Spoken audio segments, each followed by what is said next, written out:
मंगलाचरण प्रारंभ कीजिए मासू।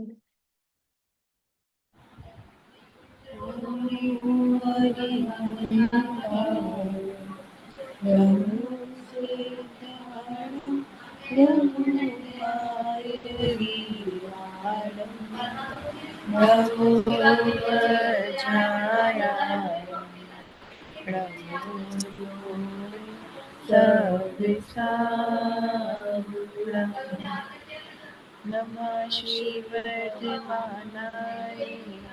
निर्धूत कलिलात्मने सालोकानां त्रिलोकानां यद्विद्यायर्पणायते। बोले द्वादशांगमयी जिनवाणी माता की जय हो। पंच परमेष्टि भगवान की जय हो। अहिंसामय जिन धर्म की जय हो। चल, सखी हम देख रहे थे रत्नकंड श्रवकाचार्य जी के अंतर्गत अणुव्रत अधिकार।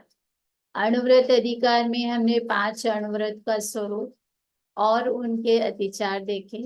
इसके बाद 63 नंबर के 63 नंबर के श्लोक में क्या बताया है मासूम? 63 नंबर के श्लोक में क्या बताया है, किस बात का वर्णन किया गया है? एक मिनट, श्लोक देख के बता रही हूँ। जी, 110 पेज पर।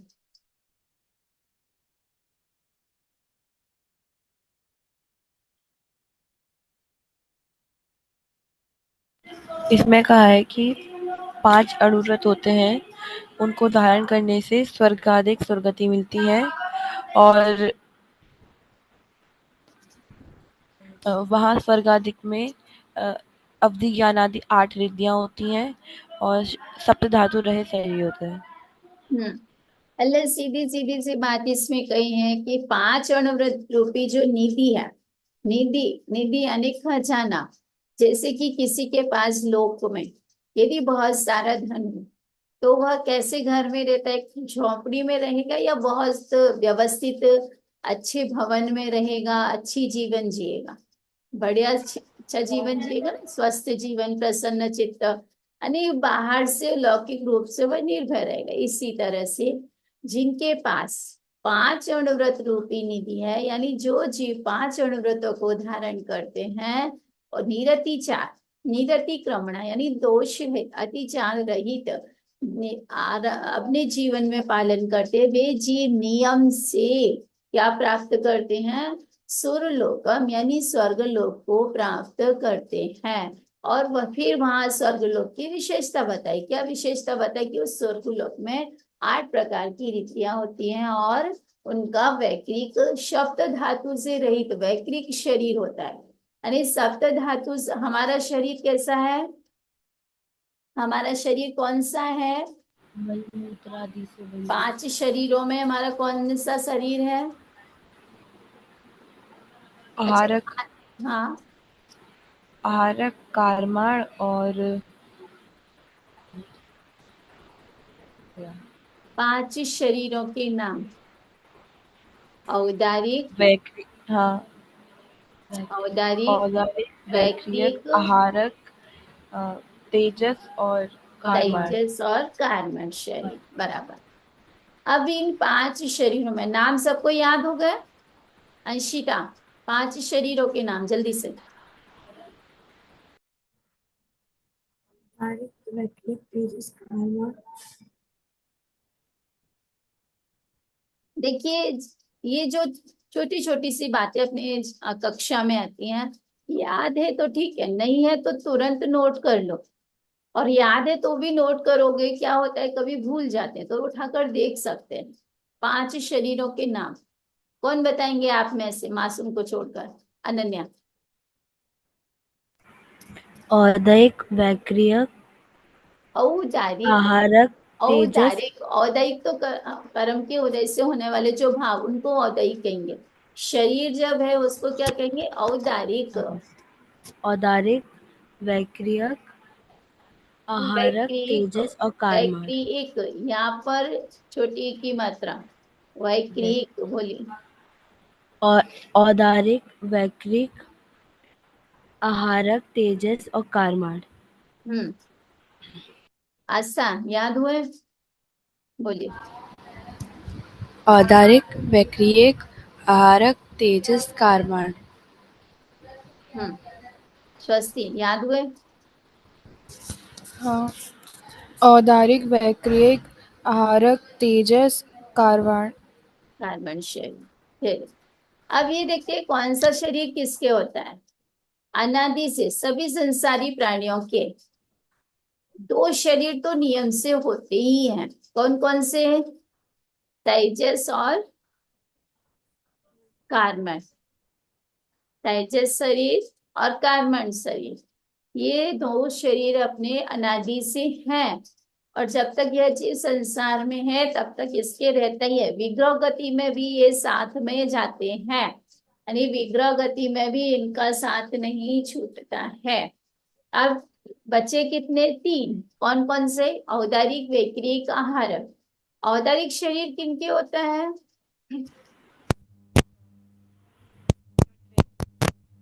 आवाज नहीं आई आपके मासूम।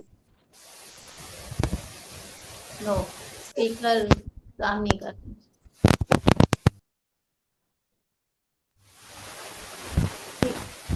स्पीकर स्पीकर हटाओ ना, थोड़ा सा हटा के देखो। औदारिक शरीर किनके होता है? तिर्यंच और मनुष्य का जो स्थूल शरीर है, यानी जो दिखाई देता है, सप्त धातु से सहित जो शरीर है। एक केंद्रीय जीव का भी यद्यपि सप्त धातु से रहित है, लेकिन उनका शरीर भी कौन सा शरीर है? औदारिक शरीर। ठीक है। अच्छा, वैक्रिक शरीर किनके होता है? देव और नारकियों के। देव और नारकियों के वैक्रिक शरीर होता है। अंशिता, स्पष्ट हुआ? वैक्रिक शरीर का मतलब क्या होता है, क्या विशेषता होती है इसमें? सप्त धातु रहित होता है और और वो किसी भी मतलब अपने शरीर को छोटा बड़ा कर सकते हैं। अब विक्रिया से, वैक्रिक यानी विक्रिया से ये अपने शरीर को छोटा बड़ा किसी भी आकार रूप परिणमन करा सकते हैं। आहारिक शरीर किनके होता है? मुनिराजों के। कौन से मुनिराज के? रिद्धिदारी मुनिराज के, जिनके माथे से पुतला निकलता है। और इस आहारक शरीर का प्रयोग कौन से गुणस्थान में होते हैं मुनिराज जब करते हैं? सातवें या फिर नौवें। पांचवें गुणस्थान में मुनिराज है ही कहाँ? वहां तो संयमी नहीं श्रावण। नहीं, सातवें या फिर नौवें। सातवें गुणस्थान अप्रमत्त अवस्था है। तो छठवें। आहारक शरीर की परिभाषा पढ़ी है? सिद्धांत प्रवेशिका में भूल गए, कोई बात नहीं, पढ़िए। वहां क्या परिभाषा दी है? छठवीं गुणस्थान वर्ती मुनिराज जब उनके मस्तक में से एक हाथ का पुतला निकलता है, मनुष्य शरीर के आकार का, धवल होता है, वह पुतला कब निकलता है?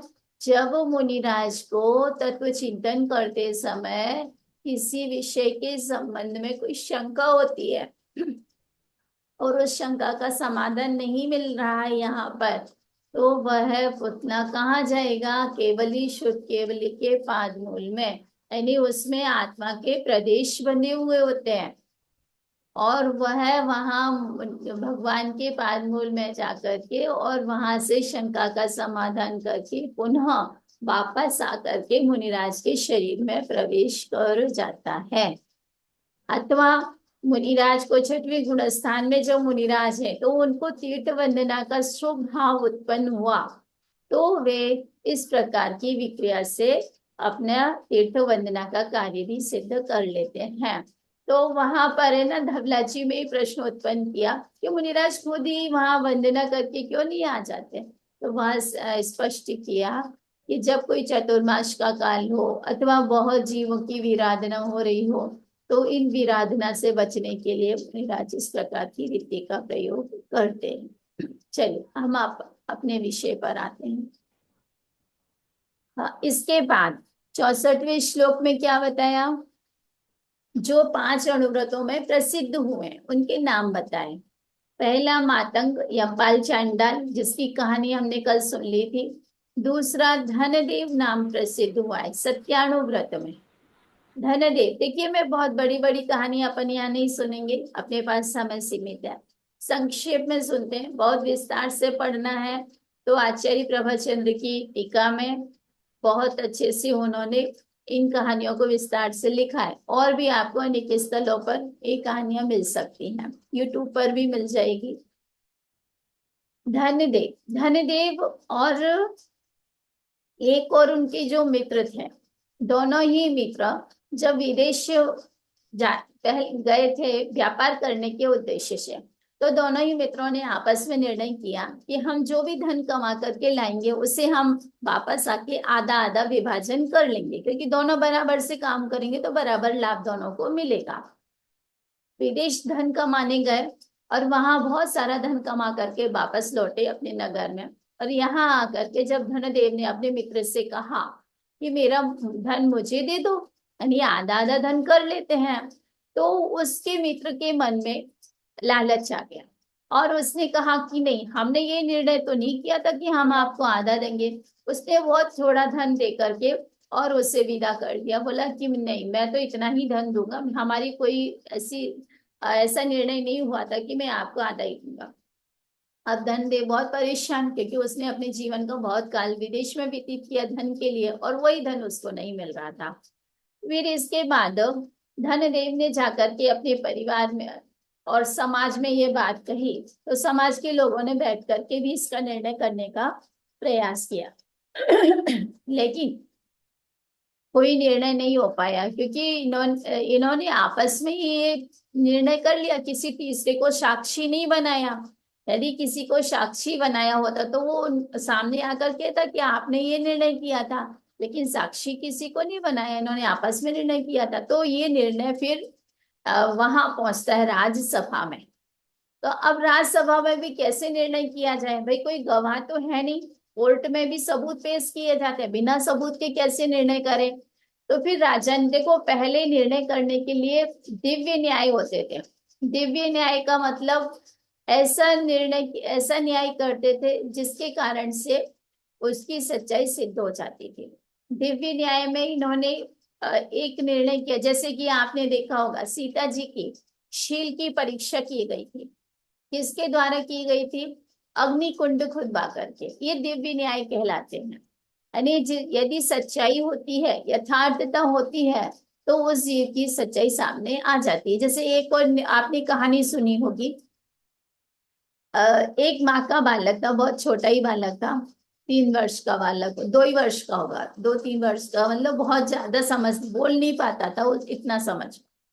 वो बालक उसका बहुत ही अच्छा बालक था, और एक दूसरी महिला ने आकर के उस बालक का अपने, वो उसकी मित्र बन गई और उसको खिलाती पिलाती अपने पास रखती। तो बालकों का यह स्वभाव होता है, जो उनको स्नेह से रखते हैं, अच्छे से बोलते हैं, वो उनके पास रहने लगते हैं।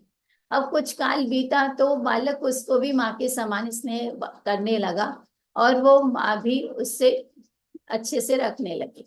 अब काल व्यतीत हुआ, जब बालक थोड़ा बड़ा हुआ तो अब वो माँ कहने लगी, यानी जिसका बालक नहीं था वो स्त्री कहने लगी कि ये बालक तो मेरा है, इसका नहीं है। अब क्या क्या करें, अब दोनों ही कहे, जिसका बालक था वो भी कह रही कि मेरा बालक, और जिसका नहीं था वो भी कह रही थी कि मेरा बालक है।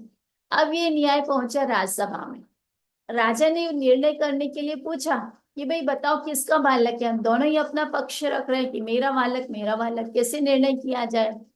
तो पता है राजा ने कैसे निर्णय किया, क्या किया हुआ, कोई सबूत थे नहीं उस समय, ये डीएनए टेस्ट नहीं होते थे। तो राजा ने ये टेस्ट करने के लिए युक्ति निकाली। क्या युक्ति निकाली, उन्होंने कहा कि अच्छा ऐसा करते हैं, आप भी कह रहे हैं कि बालक आपका है और आप भी कह रहे हैं बालक आपका है, तो ऐसा करते हैं बालक को 2 हिस्सों में करे देते हैं, एक हिस्सा आपको दे देते हैं, एक हिस्सा इनको दे देते हैं। तो जिस माँ का वो बालक था वो माँ कांप जाती है, बोली नहीं नहीं ऐसा नहीं करो, ये बालक इसको ही दे दो, इसी का है। अब राजा के सामने क्या होता है, सच्चाई सामने आ जाती है। जिसका वो बालक नहीं था वो तो खड़ी रहती है, उसे कोई फर्क नहीं पड़ रहा है, लेकिन जिस माँ का वो बालक था वो कांप जाती है। तो इससे निर्णय, इसको कहते हैं दिव्य न्याय। ऐसे ही महाराजा ने धनदेव का और उसके मित्र के साथ एक न्याय किया। क्या न्याय किया, बोले हम गर्म अंगारे रखेंगे आपके हाथ पर, और जिसका सत्य होगा उसके हाथ नहीं जलेंगे। इसी तरह से तो जब राजा ने वो अंगारे रखे तो धनदेव के हाथ पे रखे, धनदेव ने तो यूं हाथ कर दिया, लेकिन जिसने जो झूठ बोल रहे थे उसने क्या किया था, अपने हाथ को पीछे कर लिया। तो इससे सिद्ध हो गया कि धनदेव सत्य बोल रहे थे। तो इस प्रकार से सत्यानुगत में धनदेव, फिर उनका धन उनको दे दिया गया, और जो झूठ बोल रहे थे उनको अपराध की सजा उनको भी दी गई। इस प्रकार सत्यानुगत में धनदेव प्रसिद्ध हुए। पारिशैन, ये वारिशैन राजश्रेणी के पुत्र थे। जब ये वहां प्रोषद उपवास करते थे, प्रोषद के समय जंगल में जाकर के, जैसे आपने सुना होगा सेठ सुदर्शन भी प्रोषद उपवास के समय वस्त्र तार करके एकांत में ध्यान किया करते थे मुनिवर। तो ऐसे ही राजा, ये राजकुमार जो वारिशैन थे, ये भी वहां पर ध्यान कर रहे थे। इतने में राजा श्रेणी के महल में से एक चोर रानी का हार चुरा करके जा रहा था। वो हार ऐसा था कि रात्रि में भी चमकता था, चोर नहीं दिखाई दे रहा था लेकिन वो हार दिखाई दे रहा था। जब हार दिखाई दे तो उसके पीछे सैनिक दौड़े, सैनिक दौड़े और उस चोर ने समझा कि अब मैं पकड़ा जाऊंगा, तो क्या करूं। क्या किया उसने, उस हार को मुनिराज के यहाँ पटक के, यानी उसने ये तो नहीं देखा कि हाँ मुनिराज है, वो तो अपनी जान बचाने के लिए उस हार को वहां छोड़ करके और दौड़ गया। वो हार कहाँ मिला, राजकुमार वारिशैन के नजदीक। अब सैनिकों ने आकर के राजमहल में क्या कहा कि भाई ये हार तो राजकुमार वारिशैन के पास मिला है। फिर आकर के जब वो भाई निर्णय, अब वारिशैन तो अपने ध्यान में थे और उन्होंने उपसर्ग जान करके और मौन धारण कर लिया। फिर इसके बाद जब वो वहां गए, वहां राजा ने क्या किया, राजा ने न्याय सुना दिया कि इनको, पहले तो जब भी कोई अपराध, बड़ा अपराध किया जाता था तो सीधा ही मृत्युदंड दिया जाता था, और जैसे ही मृत्युदंड देने के लिए उनको वो फंदा डाला जाता है, वो फंदा फूल की माला बन जाता है और देव आकर के जय जयकार करने लगते हैं राजकुमार वारिशैन का। तब राजा को पता चलता है यथार्थ। फिर बाद में फिर वारिशैन जो राजकुमार थे वे भी विरक्त होकर के दीक्षा ले लेते हैं। इस प्रकार अचोर्याणु व्रत में वारिशैन मुनिराज प्रसिद्ध हुए। इसके बाद नीली, ये नीली एक जिन भक्त सागर दत्त की पुत्री थी। नीली की कहानी सुनी है सभी ने, नहीं सुनी। देखिए ये नीली जो है वह जिन भक्त थी, और ये भी सेठ थे, इनके पिता जिन दत्त नाम के सेठ थे। और उसी नगर में एक और सेठ रहते थे सागर दत्ता, एक सेठ समुद्र दत्त, और उनकी पत्नी का नाम था सागर दत्ता और पुत्र का नाम था सागर दत्त। एक बार अष्टानिका के पर्व में सभी जिन मंदिर जाती हैं, नीली भी जिन मंदिर गई, और वहां दूसरे सेठ का जो पुत्र था सागर दत्त, वह नीली को देख करके आश्चर्य करने लगता है और उस पर आसक्त हो जाता है, यानी उसको उस नीली से विवाह करने की आसक्ति उत्पन्न होती, लालच उत्पन्न होता है। अब वो जाकर के घर अपने पिता से कहता है, मतलब उसके मित्र से कहता है, मित्र उसके पिता से कहते हैं, लेकिन अब उसके पिता क्या कहते हैं कि भाई वो नीली सेठ जिनेन्द्र दत्त की पुत्री है, और सेठ जिनेन्द्र दत्त ने ये निर्णय किया है कि मैं एक जैन श्रावक को ही अपनी पुत्री समर्पित करूंगा, यदि इसके अलावा मैं किसी भी विधर्मी को अपनी पुत्री नहीं दूंगा। तो अब क्या उपाय है कि ये उपाय था कि इन्होंने जो सागर दत्त थे और उनके जो पिता थे उन्होंने जैन बनने का नाटक किया, यानी रोज जिन मंदिर जाने लगे, जिनेंद्र भगवान की भक्ति करने लगे, स्वाध्याय सामायिक आदि करने लगे। और सेठ, नगर सेठ तो थे ही, तो इन्होंने धीरे धीरे जिनेंद्र दत्त के साथ स्वाध्याय करना, चर्चा करना, वार्ता करना, अनेक प्रकार से इस तरीके से वर्तन किया कि वो ऐसे लगने लगे वास्तव में ही जिनेंद्र भगवान के भक्त हैं। काल बीता, फिर सेठ जिनेंद्र दत्त ने सोचा कि इससे अच्छा योग्य वर और कोई नहीं हो सकता मेरी पुत्री के लिए। तो उन्होंने नीली, अपनी पुत्री नीली का विवाह समुद्र दत्त के पुत्र सागर दत्त के साथ कर दिया, विधि पूर्वक किया।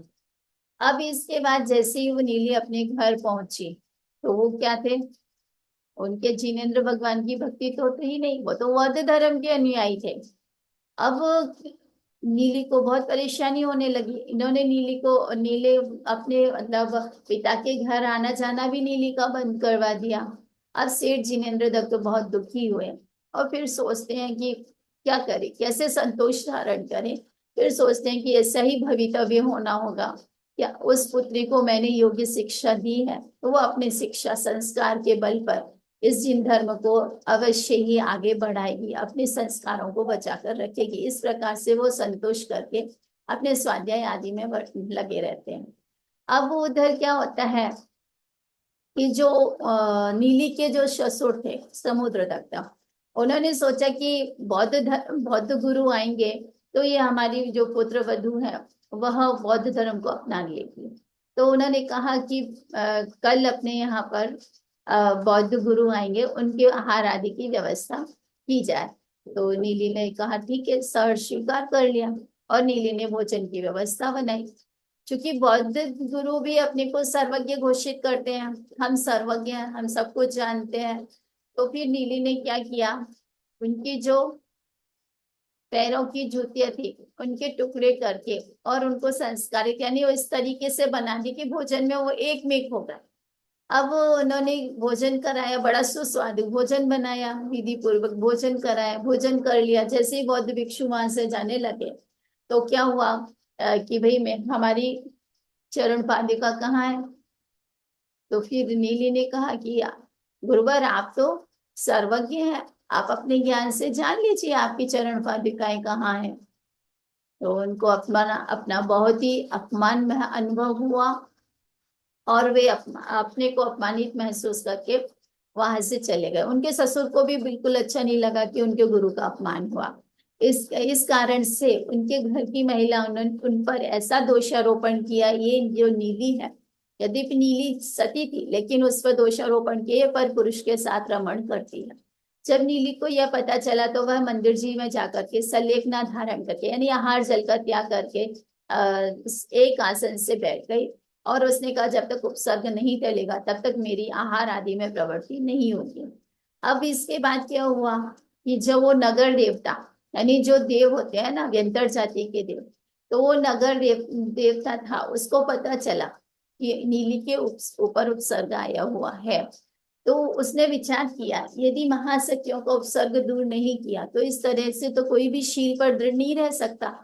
फिर उसने क्या उपाय निकाला, वो नीली के पास आया, उस नीली से कहा कि मैं तुम्हारे शील की रक्षा करूंगा और कहा कि मैं सभी जो आपने देखा होगा जब बड़े बड़े किले बनते थे पहले राजाओं के, तो उनके मुख्य द्वार हुआ करते थे, बड़े बड़े मुख्य द्वार नगर के ओर खुलते थे और चारों तरफ बहुत सारे गेट हो, 4 होते थे 5, जहां भी द्वार होता था वहां मेन गेट होते थे। तो बड़े बड़े द्वार होते थे, तो उन्होंने क्या किया, सभी द्वारों को बंद कर दिया। अब जब मेन गेट बंद हो जाएंगे तो क्या होगा, बाहर नहीं निकल सकते कोई भी। और राजा आदि को सभी को स्वप्न दिया कि ये जो आपके नगर के बड़े गेट बंद हुए, मुख्य द्वार बंद हुए हैं, यदि कोई महासती इनको खोलती है अपने बाएं पैर के बल से तो ये द्वार खुल जाएंगे, अन्यथा ये द्वार नहीं खुल सकते। सुबह हुई, प्रजा में हाहाकार मचा कि भी मुख्य द्वार बंद है, आवागमन कैसे होवे। फिर राजा को पता चला, राजा गए, राजा को स्वप्न याद आया। राजा ने सभी महिलाओं को बुलाया, नगर की सभी महिलाओं को, और सभी से ये कहा कि आप अपने बाएं पैर के अंगूठे से इसको खोलो। सभी सभी ने प्रयोग किया, लेकिन वो मुख्य द्वार नहीं खुला। अंत में बारी आई महासती नीली की। तो नीली जब गई और उसके बाएं पैर के अंगूठे के संपर्क में स्पर्श मात्र से ही वह द्वार खुल जाता है। तब देवगण आकर के नीली की महाशील की जय जयकार करते हैं। उस कहते हैं हो शील, यह तो महासुकार, इस शील की रक्षा के लिए तो स्वर्ग से भी देव आ जाते हैं। ऐसा शील जयवंत हो, इस प्रकार से जयकार करते हुए नीली इस प्रकार से ब्रह्मचर्य व्रत में कौन प्रसिद्ध हुई? नीली। इसी प्रकार से जय कुमार की भी कहानी आती है। ये जय कुमार भरत चक्रवर्ती के सेनापति, ये परिग्रह परिमाण व्रत में प्रसिद्ध हुए। देखो, अब आप सोचो, विचार करो, चक्रवर्ती का सेनापति, कितना परिग्रह होगा अपने से? अपने पास तो उसका इतना सा भी नहीं है, परिग्रह तो बहुत है, लेकिन बहुत परिग्रह में भी यदि परिमाण है तो वह अजीब अनुवृत्ति है। जय कुमार के, देखिए इसमें जय कुमार की कहानी में ऐसा आता है, जय कुमार की पत्नी थी सुलोचना। तो सुलोचना, पहले स्वयंवर होते थे, स्वयंवर के समय अनेक राजा आते थे और जिनमें से एक राजा को वरण करते थे, बाकी राजा क्या करते थे? फिर नाराज होकर के कहते थे हमसे युद्ध करो, यदि युद्ध में जीत गए तो ये कन्या आपकी हो जाएगी। तो इसी प्रकार से जय कुमार को भी कई राजाओं से युद्ध करना पड़ा। फिर सुलोचना के साथ इनका विधि पूर्वक विवाह भी हुआ। अब इसके बाद जिन राजा के साथ युद्ध किया था, उनमें से एक राजा थे नमी राजा, उनकी पत्नी ने अपनी दासी को भेजा, नहीं सॉरी, दासी को नहीं भेजा, उनके शील की यशोगाथा स्वर्ग के देवताओं में, यानी स्वर्गों में भी चर्चा हो रही थी कि जय कुमार एक स्त्री मतलब स्वधार संतोष व्रत है, यानी इनके परिग्रह परिमाण व्रत है। परिग्रह में आपने देखा था सचेतन और अचेतन धन, यानी स्त्री भी एक धन होती है, इसका भी परिमाण, यानी उनके एक स्त्री का परिमाण था। तो उन्होंने कहा चलो हम इनके शील की परीक्षा करते हैं। वो जय कुमार के पास आए और बड़े सुंदर स्त्री का रूप धारण किया और कहने लगे कि सुलोचना के स्वयंवर के समय आपके जिन राजाओं के साथ युद्ध किया था, उनमें से जो राजा थे उनकी पत्नी ने संदेश भेजा है कि वो आपके प्रति अनुरक्त हैं और आप उन्हें स्वीकार करो। तो जय कुमार ने बड़े ही विनम्रता पूर्वक कहा कि मेरे तो एक स्त्री का नियम है, मैं अब अन्य विवाह नहीं कर सकता, और फिर पर स्त्री तो मेरे लिए माता बहन के समान है। इस प्रकार के शब्द सुनना भी मेरे शील के लिए दुस्सह है, मैं नहीं सुन सकता। तो जब इस प्रकार के वचन कहे तो जो देव था वो इस दासी के रूप धारण करके आया था, उसने अनेक प्रकार के उपसर्ग करना प्रारंभ कर दिए। किसके ऊपर? राजकुमार जय कुमार के ऊपर। तो उपसर्ग किए, फिर इसके बाद भी वे विचलित नहीं हुए। तब वह देव अपने स्वरूप में आकर, अपने रूप में आकर के उनकी बुरी बुरी प्रशंसा करके स्वर्ग में चला गया। इस प्रकार जय कुमार परिग्रह परिमाण व्रत में प्रसिद्ध हुए। लेकिन वो तो शील की परीक्षा की थी ना, तो परिग्रह परिमाण व्रत में कैसे? हाँ, यही तो देखना है। देखो, शील की परीक्षा करी थी और परिग्रह परिमाण व्रत। परिग्रह में हमने क्या देखा था? परिग्रह 10 प्रकार के बहिरंग परिग्रह का परिमाण करना और अंदर में निष्प्रयता यानी इच्छा का अभाव करना। तो 10 प्रकार के परिग्रह में पहला परिग्रह कौन सा था? धन। धन धन था ना। धन में हमने क्या देखा था? स्वर्ण, चांदी, खेत, मकान, ये सब धन के अंतर। गोधन, ऐसे ही पुत्र धन, आप सुना होगा पुत्र धन, स्त्री धन। स्त्री भी एक धन है, यह भी एक परिग्रह है। सचित और अचित परिग्रह का विभाजन करते थे ना, तो सचित, आपने नवरत्न सुने होंगे चक्रवर्ती के। नवरत्नों में उनकी पटरानी एक रत्न होती है। पटरानी तो चेतन है और रत्न तो जड़ है, लेकिन रत्न माने जो जिसमें श्रेष्ठ होता है उसे रत्न कहते हैं। इसी प्रकार से स्त्री धन माने संपत्ति, धन माने वैभव, धन माने मात्र रुपया पैसा नहीं होता है। स्पष्ट हुआ? तो इस प्रकार से स्त्री भी परिग्रह है। और ये स्त्री परिग्रह, और फिर देखो जहां स्वदार संतोष व्रत है तो वहां अन्य परिग्रह का भी परिमाण इस जीव के होता ही है। इस प्रकार से यहाँ पर 5 नाम लेकर के मुख्य रूप से बात कही। यद्यपि अनेक जीवों ने अनुव्रत धारण किए हैं, आगम में इन 5 को प्रसिद्ध रूप से लिया, इसलिए यहाँ 5 की चर्चा की गई। इसके बाद हम श्लोक आते हैं 65, 65 नंबर के श्लोक।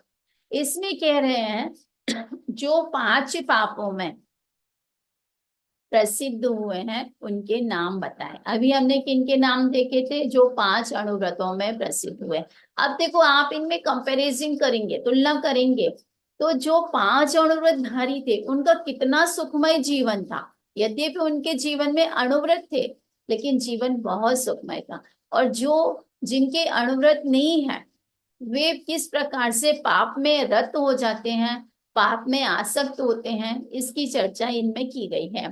हम श्लोक पढ़ते हैं, फिर इसको थोड़ा कहानी के रूप में देख लेंगे।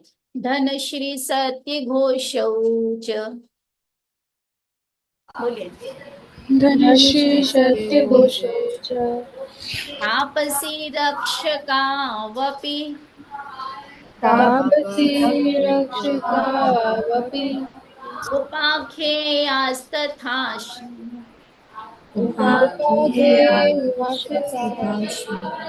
उपाख्येयास्तथा श्रम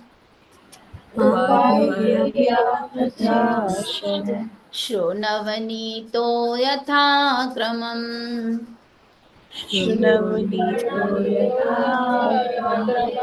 धनश्री सत्य घोषौच तापसी रक्षकावपि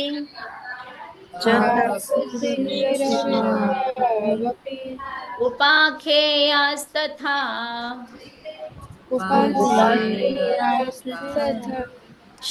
शृण्वनीतो यथा क्रमम्।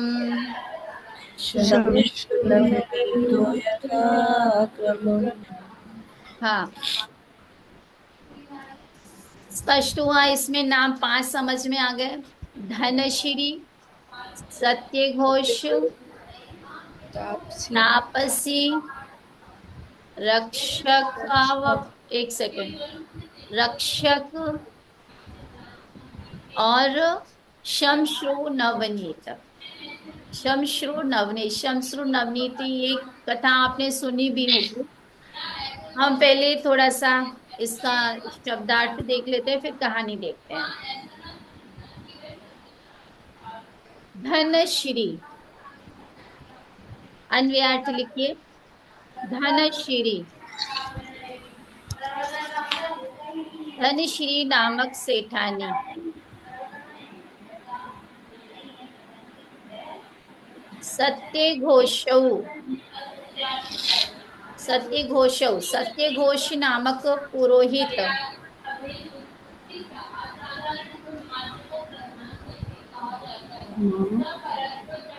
तापस, तापसी, तापसी, एक तपस्वी,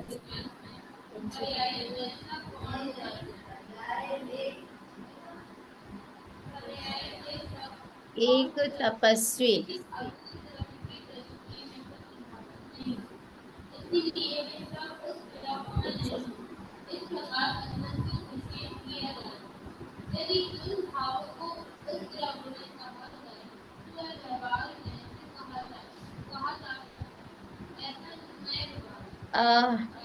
एक श्लोक आपके में, श्लोक क्या लिखा हुआ है आपकी जिनवाणी? यही वाली है ना? इसमें अपने में तापसी है और एक दूसरी प्रति मेरे पास है, उसमें तापसा, तापस आरक्षक, इस प्रकार से है। तो इसमें आरक्षक सही होना चाहिए।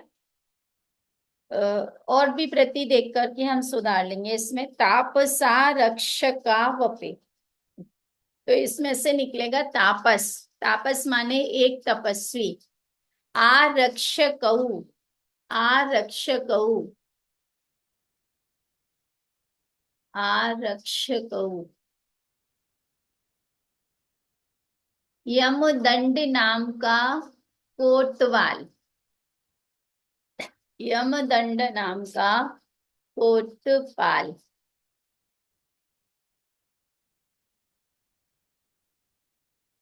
अपि, अपि यानी और। श्मश्रु नवनीत, श्मश्रु नवनीत। इसमें मेरा विसर्ग लगाते रह गया है, तो इसमें लिख लेना श्मश्रु नवनीत। देखो श्मश्रु कहते हैं मूछ को, और नवनीत माने होता है मक्खन। तो इसका नाम शमशु नवनीत कैसे पड़ा? इसका मुख्य नाम तो था लुब्ध दत्त, लुब्ध दत्त। ये ब पूरा बन गया है, इसको हलंत कर लेना, आधा कर लेना। लुब्ध दत्त वर्णिक पुत्र। यथाक्रमम यानी क्रम से, पंच पापेशु पांच पापों में, उपाख्येय प्रसिद्ध हुए हैं। भावार्थ, हिंसा में धनश्री नामक सेठानी, झूठ में सत्यघोष अतः श्रीभूति नामक पुरोहित, चोरी में तापसी, कुशील में यमदंड नामक कोतवाल, और परिग्रह में शिमशु नवनीत यानी लुब्ध दत्त नामक वैश्य प्रसिद्ध हुए हैं। ये भावार्थ हुआ। लिख गया सबका? आस्था हो गया लिख के? चलिए। दीदी मैं सेमी डाउन हूँ। अच्छा अच्छा, जिन्हें लिखना है उनका हो गया। अब इनकी थोड़ी थोड़ी सी संक्षेप में कहानी देख लेते हैं। समय तो हो गया अपने पास, 2 मिनट है।